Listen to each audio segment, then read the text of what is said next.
दोस्तों, आज की इस वीडियो में हम आपको छछूंदर के बारे में कुछ ऐसी जानकारियां देने वाले हैं कि जिसको जानकर आप भी यकीनन हैरान और परेशान हो जाएंगे। दोस्तों, इस दुनिया में अल्लाह तबारक व तआला ने अनगिनत चीज़ों को पैदा फरमाया और अल्लाह तबारक व तआला की पैदा की हुई सारी चीज़ें किसी न किसी हिकमत के तहत वजूद में आई, जिसको अल्लाह तबारक व तआला खूब जानता है। अल्लाह तबारक व तआला ने इस दुनिया के अंदर किसी भी चीज़ को बेकार पैदा नहीं फरमाया। तो मेरे दोस्तों, आज की इस वीडियो के अंदर हम जानेंगे कि अल्लाह तबारक व तआला ने छछूंदर को कब और क्यों पैदा फरमाया और किस तरह से अल्लाह तबारक व तआला ने इसके ज़रिए से कौम सबा को हलाक किया। और दोस्तों, अल्लाह तबारक व तआला ने हर एक चीज़ को आँखें दी हैं, बीनाई अता फरमाई है, लेकिन छछूंदर को अंधा क्यों पैदा फरमाया? और अगर कोई शख्स छछूंदर को अपने ख्वाब में देखे तो उसकी क्या ताबीर होगी? मेरे दोस्तों, छछूंदर एक अंधा बहरा छोटा सा जानवर है जो अपने सामने की चीज़ों को सिर्फ सूंघने से पहचान लेता है। इसके बावजूद कि छछूंदर अंधी होती है, मगर फिर भी अपने बिल से बाहर आती है और मुंह खोलकर बिल के बाहर बैठ जाती है।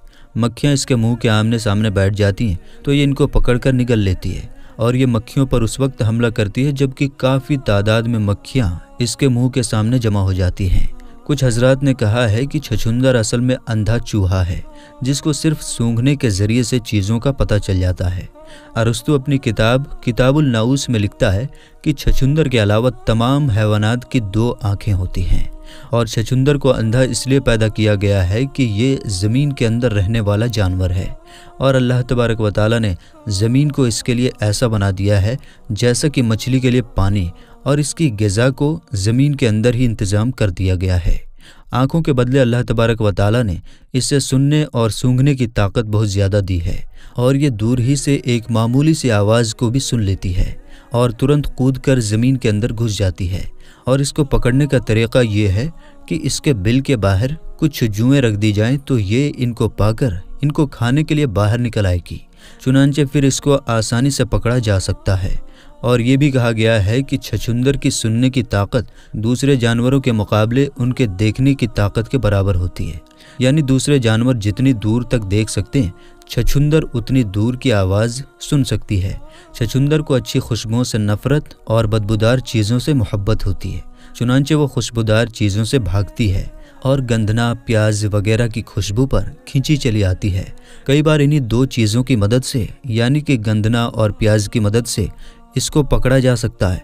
और अगर कोई शख्स ये चाहता हो कि छछूंदर उसके घर से भाग जाए तो वो अपने घर को खुशबूदार रखे और घर में खुशबूदार चीज़ें रखी जाएं, क्योंकि छछूंदर खुशबूदार चीज़ों से भागती है और बदबूदार चीज़ों को पसंद करती है। तो दोस्तों, आइए बात करते हैं कि अल्लाह तबारक व तआला ने किस तरह कौम सबा को इसके ज़रिए हलाक किया। कौम सबा ऐसी कौम थी कि जिसके दाएँ और बाएँ 2 बाग मौजूद थे और अल्लाह तबारक व तआला ने इनसे फरमाया था कि अपने रब के दिए हुए रिज़्क़ को खाओ और इसका शुक्र अदा करो। और कौम सबा के इस शहर पर अल्लाह तबारक व तआला की इस कदर इनायत थी कि इस इलाके में मच्छर, पिस्सू, सांप वगैरह जैसे नुकसान पहुंचाने वाले जानवरों का नामो निशान तक ना था और ये बहुत ही पाक व साफ शहर था। और इस इलाके के लिए अल्लाह तबारक व तआला की ख़ास इनायत इससे ज़ाहिर थी कि अगर कोई दूसरा शख्स किसी इलाके का इस शहर में आता तो इसके कपड़े वगैरह में अगर जुएँ वगैरह होती तो इस इलाके में आते ही सब के सब मर जाती।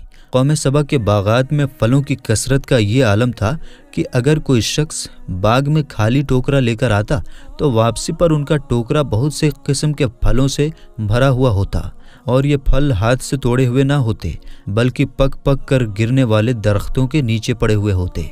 अल्लाह तबारक व तआला ने इस कौम की तरफ 13 अंबिया अलैहिमुस्सलाम को भेजा और इन तमाम अंबिया अलैहिमुस्सलाम ने इस कौम को अल्लाह तबारक व तआला की तरफ रुजू होने की दावत दी और अल्लाह तबारक व तआला की अता की हुई नेमतों का याद दिलाया और इसके अजाब से डराया।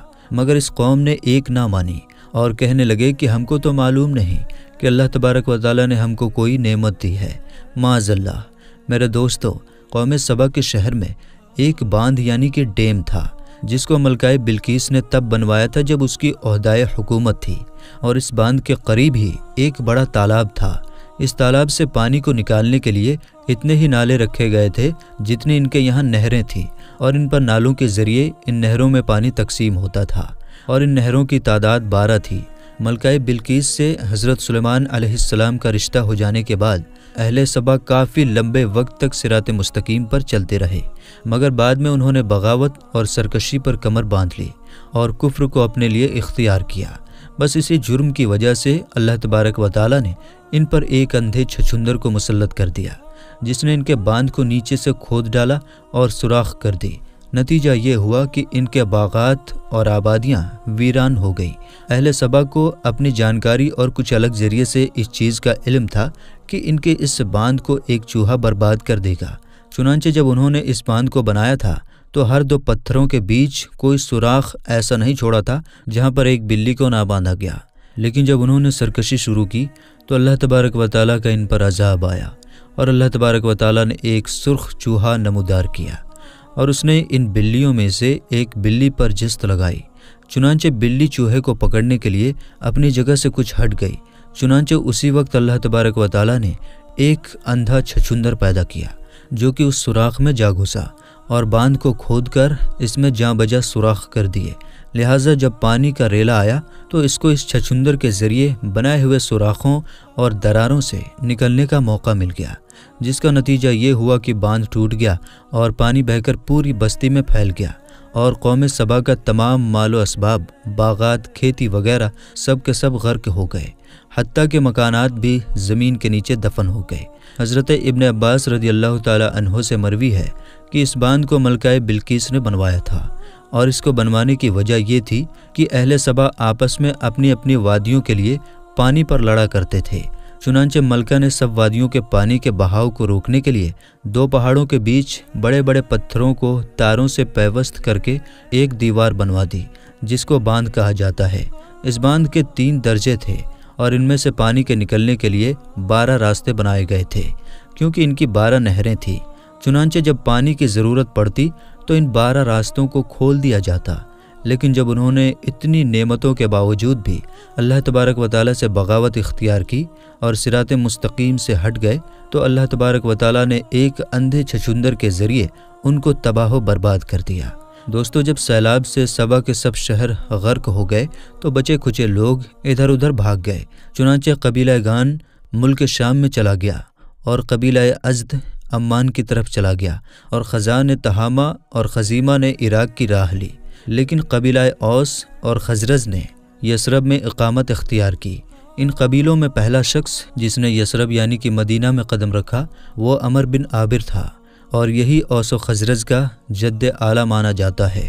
میرے دوستو، دیکھا آپ نے کہ اللہ تبارک و تعالیٰ نے کس طرح سے ایک اندھے چھچندر کے ذریعے قوم سبا کو ہلاک اور تباہ و برباد کر دیا۔ اللہ تبارک و تعالیٰ سے ہمیں بھی ڈرنا چاہیے اور ہمیں اس کی نافرمانی سے بچنا چاہیے۔